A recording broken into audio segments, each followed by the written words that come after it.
26 septembre, Jérémie, chapitre 41, chapitre 42.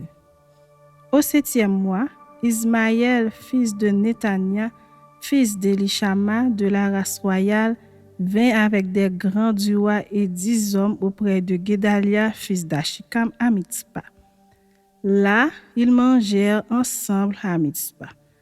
Alors Ismaël, fils de Néthania, se leva avec les 10 hommes dont il était accompagné, et ils frappèrent avec l'épée Guédalia, fils d'Achikam, fils de Shaphan. Il fit ainsi mourir celui que le roi de Babylone avait établi gouverneur du pays. Ismaël tua encore tous les Juifs qui étaient auprès de Guédalia à Mitzpa et les Chaldéens qui se trouvaient là, les gens de guerre. Le second jour après l'assassinat de Guédalia, tandis que personne ne savait rien, il arriva de Sichem, de Silo et de Samarie 80 hommes qui avaient la barbe rasée, les vêtements déchirés, qui s'étaient fait des incisions. Ils portaient des offrandes et de l'encens pour les présenter à la maison de l'Éternel. Ismaël, fils de Néthania, sortit de Mitzpa au devant d'eux.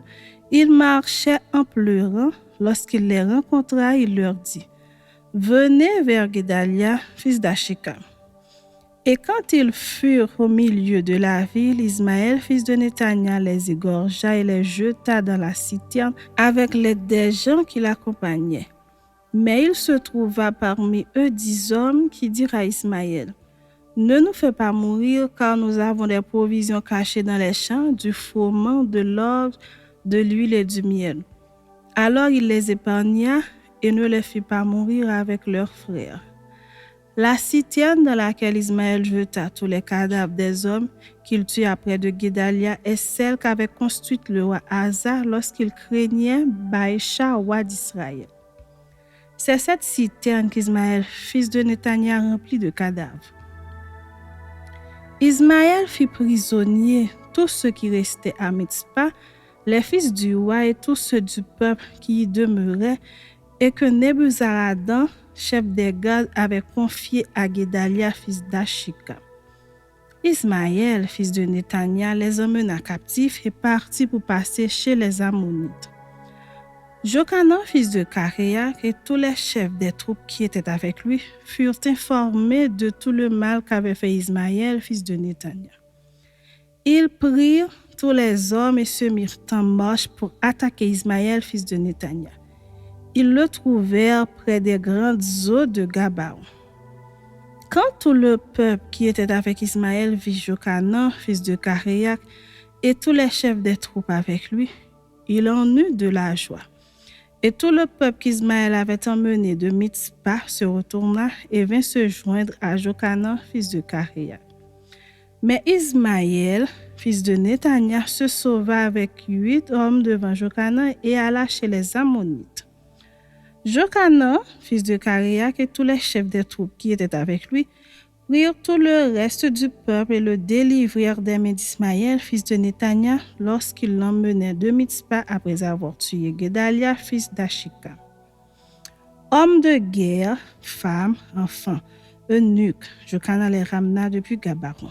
Ils se mirent en marche et s'arrêtèrent à l'hôtellerie de Kimham, près de Bethléem, pour se retirer ensuite en Égypte, loin des Chaldéens, dont ils avaient peur parce qu'Ismaël, fils de Néthania, avait tué Guédalia, fils d'Achikam, que le roi de Babylone avait établi gouverneur du pays.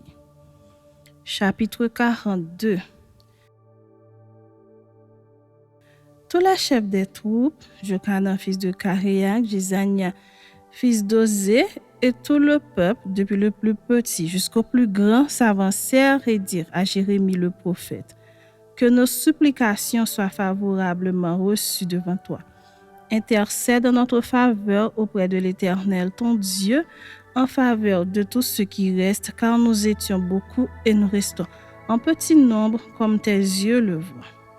Et que l'Éternel, ton Dieu, nous montre le chemin que nous devons suivre et ce que nous avons à faire. » Jérémie le prophète leur dit: « J'entends. Voici, je vais prier l'Éternel votre Dieu selon votre demande. Et je vous ferai connaître sans rien vous cacher tout ce que l'Éternel vous répondra. Et ils dirent à Jérémie, que l'Éternel soit contre nous un témoin véritable et fidèle si nous ne faisons pas tout ce que l'Éternel ton Dieu te chargera de nous dire. Que ce soit du bien ou du mal, nous obéirons à la voix de l'Éternel notre Dieu, vers qui nous t'envoyons, afin que nous soyons heureux si nous obéissons à la voix de l'Éternel notre Dieu. 10 jours après, la parole de l'Éternel fut adressée à Jérémie. Et Jérémie appela Jochanan, fils de Karéa, tous les chefs des troupes qui étaient avec lui, et tout le peuple, depuis le plus petit jusqu'au plus grand. Il leur dit, ainsi parle l'Éternel, le Dieu d'Israël, vers qui vous m'avez envoyé pour que je lui présente vos supplications. Si vous restez dans ce pays, je vous y établirai et je ne vous détruirai pas, je vous planterai et je ne vous arracherai pas, car je me repens du mal que je vous ai fait. Ne craignez pas le roi de Babylone dont vous avez peur. Ne le craignez pas, dit l'Éternel, car je suis avec vous pour vous sauver et vous délivrer de sa main.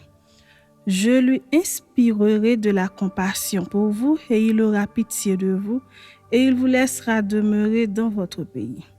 Mais si vous n'obéissez pas à la voix de l'Éternel, votre Dieu, et si vous dites, nous ne resterons pas dans ce pays, non, nous irons au pays d'Égypte, où nous ne verrons point de guerre, où nous n'entendrons pas le son de la trompette, où nous ne manquerons pas de pain, et c'est là que nous habiterons. Alors écoutez la parole de l'Éternel, reste de Juda. Ainsi parle l'Éternel des armées, le Dieu d'Israël. Si vous tournez le visage pour aller en Égypte, si vous y allez, demeurez, l'épée que vous redoutez vous atteindra là au pays d'Égypte. La famine que vous craignez s'attachera à vous là en Égypte et vous y mourrez. Tous ceux qui tourneront le visage pour aller en Égypte afin d'y demeurer mourront par l'épée, par la famine ou par la peste, et nul n'échappera, ne fuira devant les malheurs que je ferai venir sur eux. Car ainsi parle l'Éternel des armées, le Dieu d'Israël, de même que ma colère et ma fureur se sont répandues sur les habitants de Jérusalem, de même ma fureur se répandra sur vous si vous allez en Égypte. Vous serez un sujet d'exécration, d'épouvante, de malédiction et d'opprobre, et vous ne verrez plus ce lieu. Reste de Juda, l'Éternel vous dit, n'allez pas en Égypte. Sachez que je vous le défends aujourd'hui. Vous vous trompez vous-même, car vous m'avez envoyé vers l'Éternel votre Dieu en disant, intercède en notre faveur auprès de l'Éternel notre Dieu, fais-nous connaître tout ce que l'Éternel notre Dieu dira et nous le ferons. Je vous l'ai déclaré aujourd'hui, mais vous n'écoutez pas la voix de l'Éternel votre Dieu, ni tout ce qu'il m'a chargé de vous dire. Sachez maintenant que vous mourrez par l'épée, par la famine ou par la peste, dans le lieu où vous voulez aller pour y demeurer.